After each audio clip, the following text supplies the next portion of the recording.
Nah, ini kemudian perkataan Nazim Al-Habib Abdullah bin Alawi Al-Haddad lagi, taqwa ilahil alamina fa innaha izzun wa hirzun fid duna wal marji'i.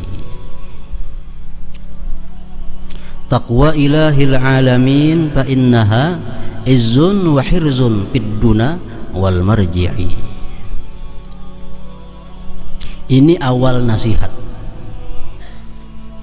dan wasiat untuk diri beliau dan para sahabatnya. Ialah yang pertama-tama dinasihatkan, pertama-tama diwasiatkan takwa bagi Tuhan sekalian alam.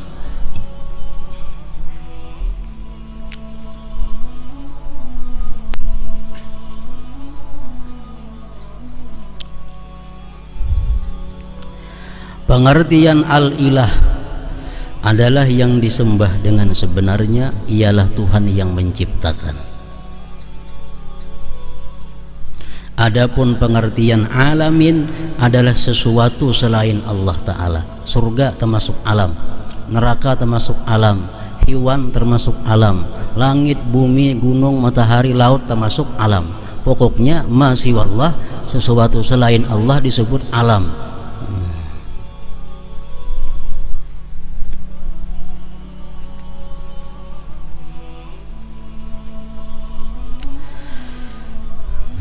Bahwasanya takwa merupakan kemuliaan yang besar. Ini nasihat pertama, pesan pertama Sidin kepada diri Sidin dan sahabat-sahabatnya adalah takwa merupakan kemuliaan yang besar. Inna akramakum indallah atqakum. Orang yang paling mulia di antara kamu di sisi Allah, orang yang paling tinggi ketakwaannya di antara kamu.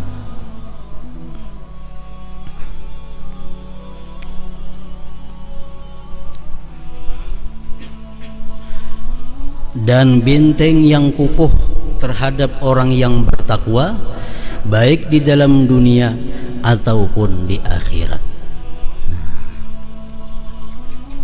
Ratusan ayat Al-Quran yang menyinggung masalah takwa ini. Mungkin lebih perintah baik langsung atau kada langsung dalam Al-Quran itu menyuruh kita takwa. Dan Allah menjanjikan kepada orang yang takwa itu berbagai macam janji yang elok, yang indah. Wattaqullah wa yu'allimkumullah. Satu ayat di Quran. Takwalah kamu kepada Allah, niscaya Allah akan melajari kamu ilmu.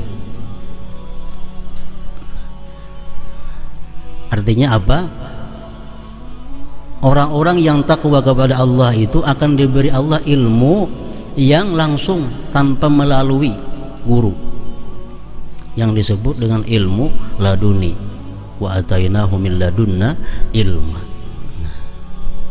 Untuk mendapatkan ilmu yang langsung dari Allah ini diperlukan apa? Diperlukan takwa kepada Allah Subhanahu wa ta'ala.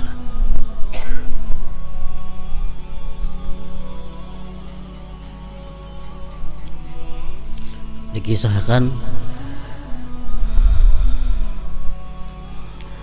orang-orang takwa yang dapat ilmu laduni, artinya secara spontan langsung, kada berkitapan, kada berpikiran, kau menjawab dan bujur. Nah, ini termasuk ilmu laduni yang hanya didapatkan oleh orang yang takwa.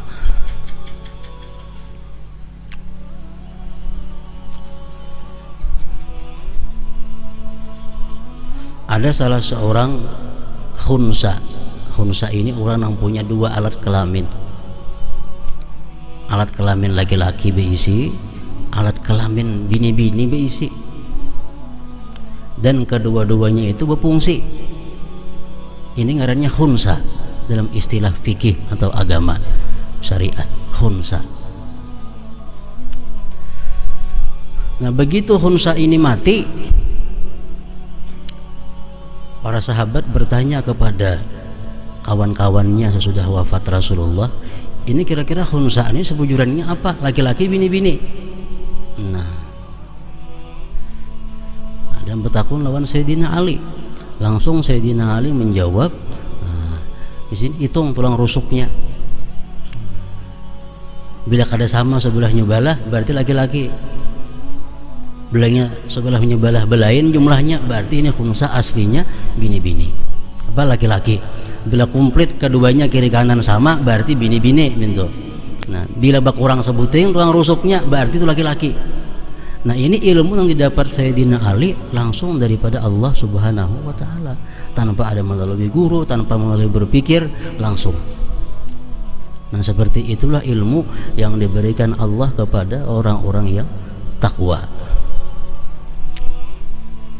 Di kota Madinah ada seorang bini-bini mati. Bini-bini mati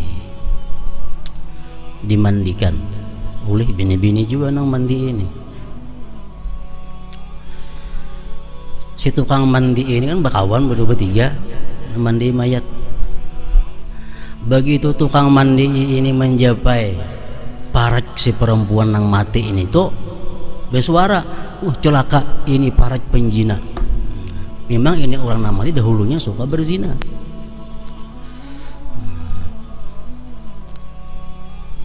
Celaka, ini kemaluan orang yang suka berzina.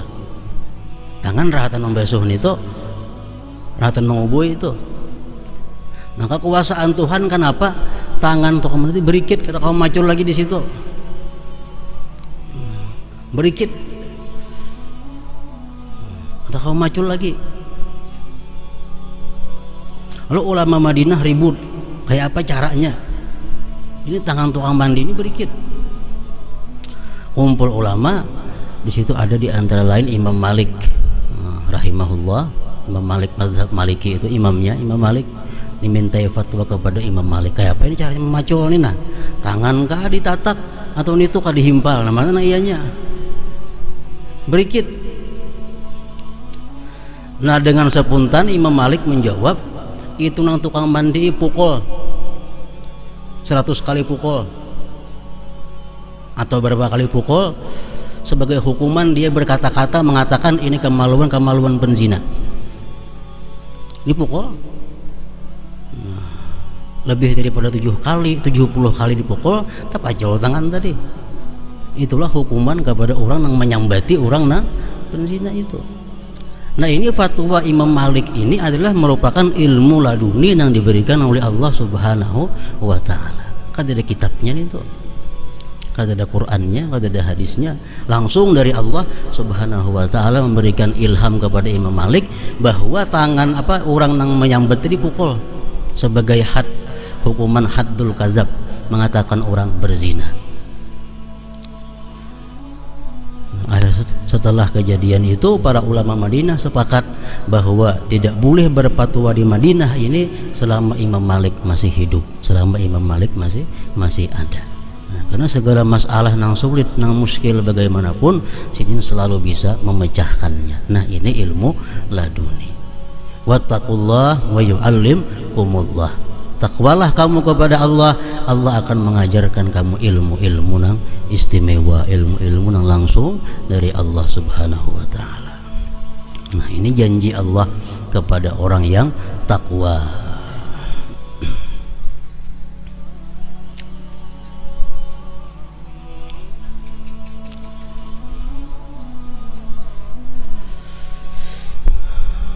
Dalam ayat Quran disebutkan lagi tentang orang yang takwa, wa may yattaqillah yaj'al lahu min amrihi yusra.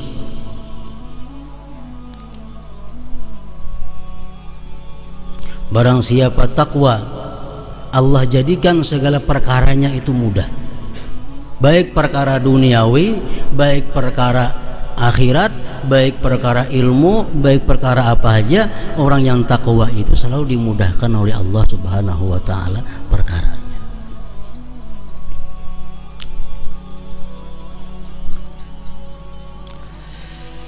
Janji Allah lagi kepada orang yang takwa, wa may yattaqillah yukaffir anhu sayyi'atihi wa yu'zim lahu ajra. Siapa takwa kepada Allah, Allah hapus dosanya dan Allah besarkan bagi dia pahalanya. Kalau kita takwa kepada Allah, ketakwaan kita itu menghapus dosa-dosa yang sebelumnya. Satu contoh, seseorang ini hendak melakukan perzinahan,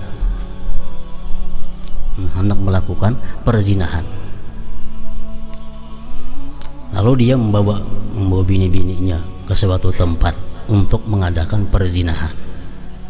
Ini sudah dosa, membawa bini-bini ke wadah nang ranai, ke tempat nang sunyi, sudah satu dosa. Kemudian dia melepaskan pakaian, dosa pula. Kemudian dia memeluk bini-bini itu, dosa pula. Begitu sudah hendak melakukan zina, dia ingat kepada Allah, dia takut lawan Allah kada jadi berzina. Nah, samuan dosa-dosa yang sebelumnya tadi dihapuskan oleh Allah Subhanahu wa ta'ala. Dosa yang sebelumnya dihapuskan oleh Allah Subhanahu wa ta'ala. Karena apa? Karena ketakwaannya daripada perbuatan zina itu. Wa may yattaqillah yukaffir anhu sayyi'atihi wa yu'zim lahu ajra.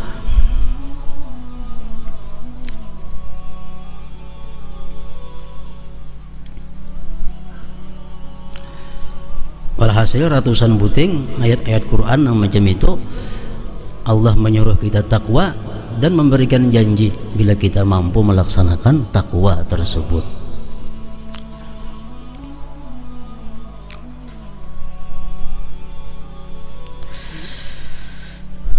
Bahwasanya takwa merupakan kemuliaan yang besar dan benteng yang kukuh terhadap orang yang bertakwa, baik di dalam dunia ataupun di akhirat. Yang dimaksud dengan dunia adalah keadaan sebelum mati. Keadaan sebelum kita mati itulah dunia kita. Yang dimaksud dengan akhirat adalah keadaan sesudah mati. Kalau kita mati, kita sudah berada di alam akhirat. Adapun yang dimaksud dengan marji' adalah kembalinya seseorang kepada Allah Subhanahu wa ta'ala.